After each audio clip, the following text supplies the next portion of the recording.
Hello, everybody. My name is Greg Lindberg, and today we're talking about the passages from my book, 633 Days Inside, Lessons on Life and Leadership from my in federal prison. I spent 633 days at federal prison camp Montgomery, and talking today about some of the lessons. One of the most important lessons you learn in prison is the art of obeying.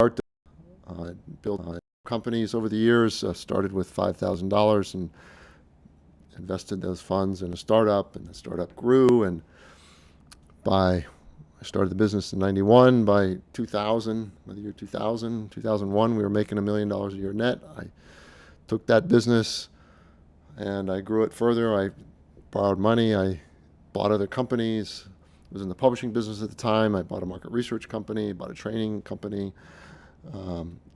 eventually bought technology companies, and eventually built a business with $300 million of EBITDA and $1.5 billion in revenue.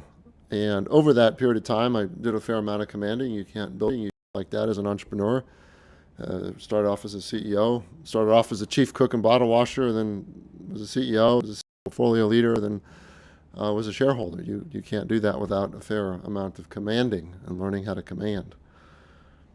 And what prison taught me was learning how to obey is just as important as learning how to command. The commanding skills that allowed me to build that business to $1.5 billion of revenue have been enhanced dramatically by an ability to obey that I've learned in prison. Any commander is not a good commander unless they can be a good soldier and learn how to obey. And learning what obey means. So why? Well, let's talk about prison. So everything in prison is controlled. Every single thing you do, there's a rule for it. There's a procedure for it. And if you want to survive in prison and you want to thrive in prison, you're going to have to follow every single one of the rules. There's 1,001 rules in prison.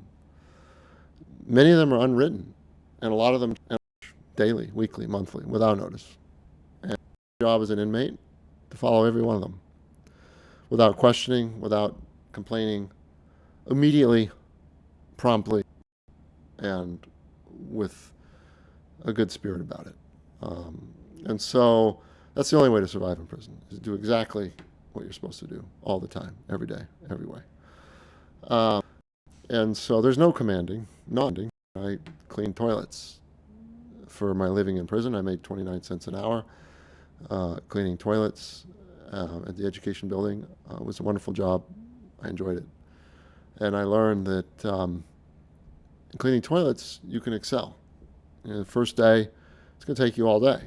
You don't know anything. You don't know what the supplies are. You don't know how to clean. You don't have a clue.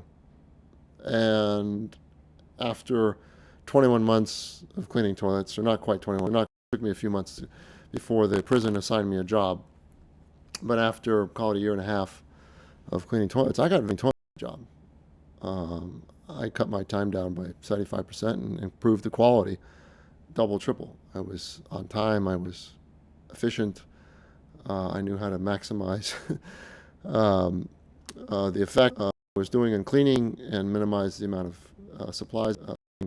Because if you ran out of supplies, you had to take a trip, you had to go get supplies, and you had to order more. So it's always you wanted to be efficient with everything.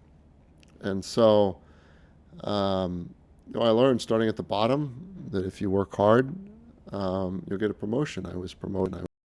After I started cleaning, they asked me if I wanted to teach some classes. I said, sure, that'd be great. It was one of the most rewarding things I've ever done in my life, is teach my fellow inmates various classes. I taught classes on entrepreneurship, stress management, career planning, kinds of different things that could benefit my inmate benefit for about a year and a half. Probably taught about 100 inmates. And I continued to teach just one-on-one coach. People would come by my cube and say, hey, Greg, what do you think about this? What do you think about this?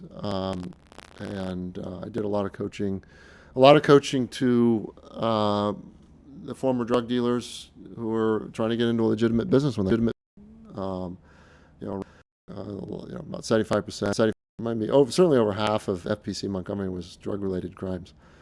And these people had talent. They had business talent. They had good, solid values, good, trustworthy people. This happened to be in a family, born into the wrong family of no father, no mother, family of drugs and violence, whatever. And they wound up in that profession. It's an entirely illegal profession. So I helping folks say, hey, you could do a food truck. You could do this. You could do that. You could buy a scrapyard. They had a lot of talent. And even now that I'm out of prison, I continue to coach the inmates who have left to build a business. They have every talent in the world, and a lot more talent than a lot of CEOs I've seen. These guys. I can remember one of them. He had nothing. He was born. His father wasn't there. His mother was an addict. He was the parent in the family at a very young age. As soon as, probably by 10 years old. And he made a living the only way he knew how is in the drug business. And he built a family, a beautiful life. It was illegal. It was caught. He got sent to prison, and now he's out, and he's committed to a legitimate career and a legal business, and I'm helping him with that. And he's going to make it. He's got a big heart, and he's going to make it. Yeah, I say that he's got a big heart. He's a criminal drug dealer, but he's got the biggest heart I know. And actually, his weakness, too big a heart. He needed to, so he needs to know when to be a little tougher. So anyway, that's my prison education, toilet cleaning gig, teaching gig, and anything at the bottom in any organization, including the Bureau of Prisons. As an inmate, 29 cents an hour. You'll get promoted if you work hard. Some of my fellow inmates said, Greg, why are you working so hard? I said, this is what I do. This is who I do. It's my value system to do the best job I can every day in every way. It's what I do. I'm going to do my best. And if I fail, I'm going to fail without guilt. Because I did my best. I did the absolute best that I possibly could do.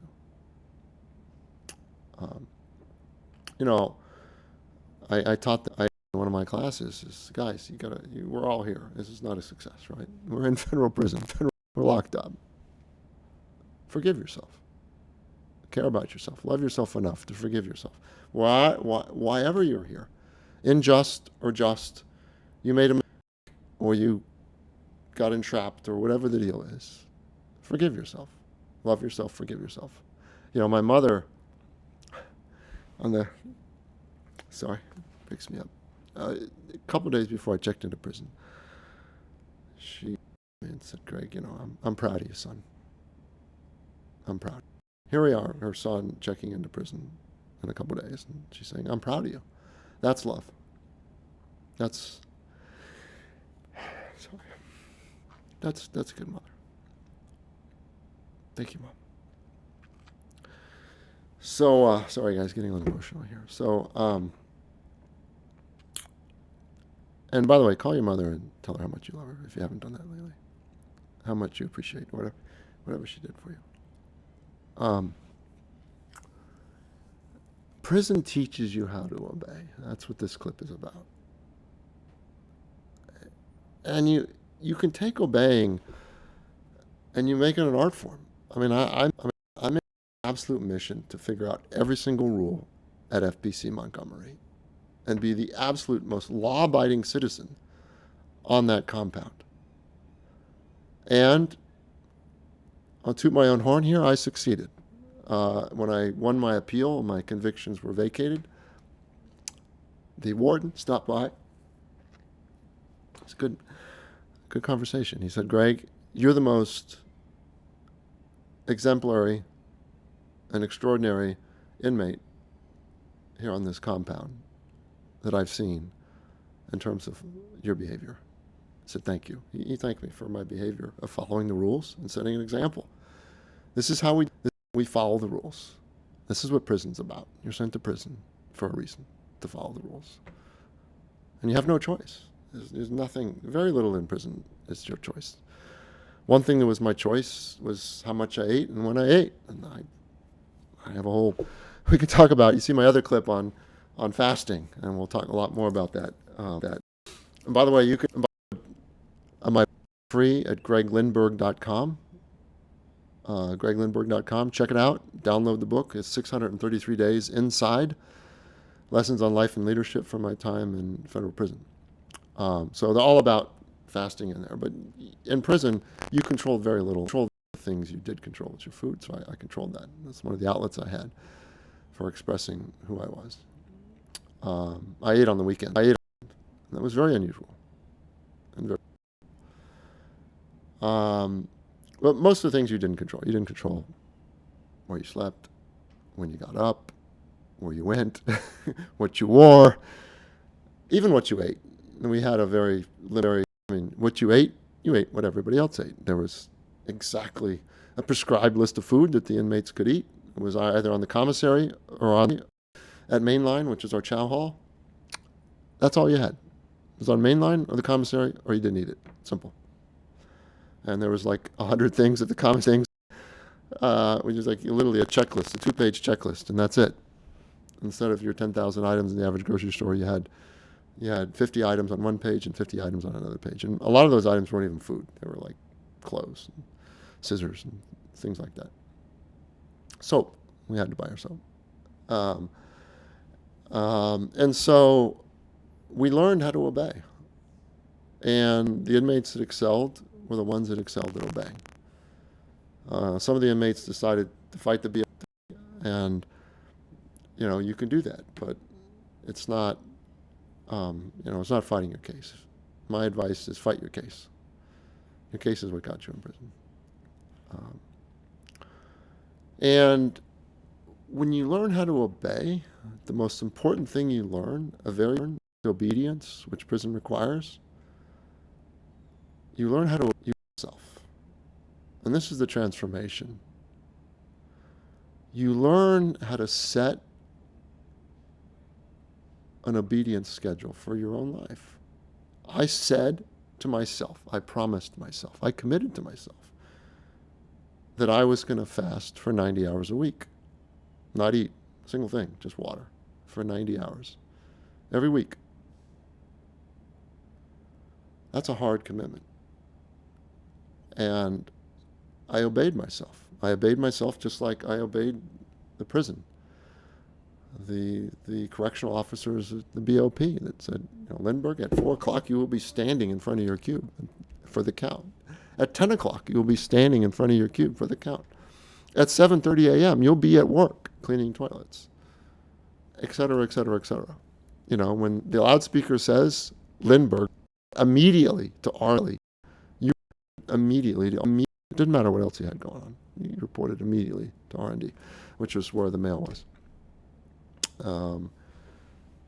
That obedience, you will put your shoes on a rack under your, there's 1,001 rules. One of my favorite rules, unwritten rule, was when you could take your shirt off and when you couldn't. So a little prison trivia here. I was coming here in the yard.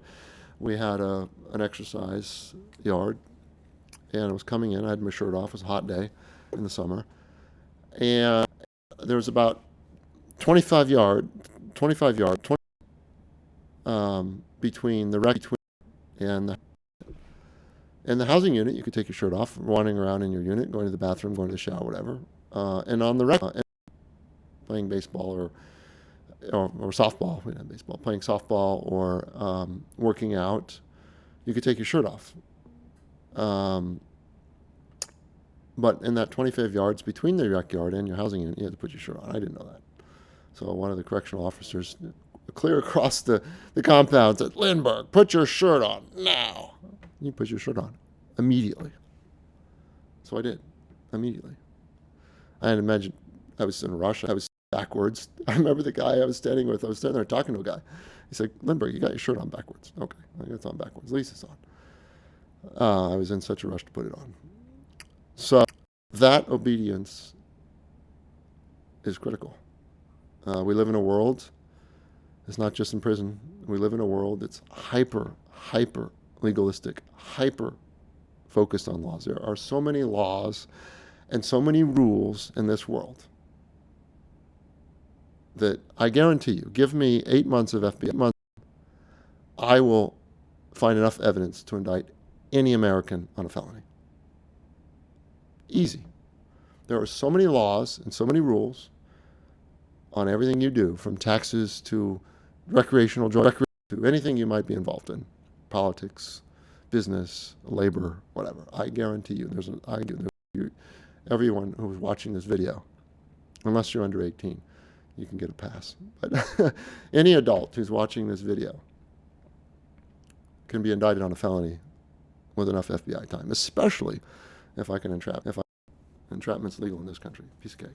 I got you all. Sorry. So this is not for, it's for your own character development. Obey yourself. You're going to commit to doing something, and you're going to just as you obey a prison guard.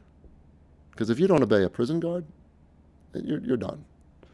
They're going to ship you up behind the wire, as it's called in prison, which is behind a real barbed wire fence. FPC Montgomery did not have a big barbed wire fence. In fact, there was no fence in the front. I didn't walk through a fence. I was put in a cage when I got there, because at R&D they put you in a cage. That's just part of the procedure. But this is minimum security. People, community status. We had a town driver. The town driver was a fellow inmate, and he was driving folks to the airport when they released. So if you violated the rules of the prison, you lost the privilege of being at FPC Montgomery, and you got behind the wire, which is a very different environment. So there are very immediate consequences in prison for not following the rules. And, in life, in the free world, so-called free world, out here outside of prison, there are not immediate consequences for not following the rules. In fact, some people don't follow the rules. But there ultimately are consequences. And there are laws out there that I guarantee you just about everyone is violating something that they don't know about. So you don't need to go to prison to learn this lesson. But take an exercise in obeying. Learn obedience. It's really important for your character. It's also important for your career. It's important to live in this hyper-legalistic society where, you got to ask your lawyer before you go to the restroom in this country. It's very complicated. And so just be self-aware, humble on the need to obey. So thank you for listening to my ramblings. Again, the book is 600 Days Inside, Lessons on Life and Leadership. It's available for free on my website, greglindberg.com. If you want to buy a print version, it's available on Amazon. Thank you.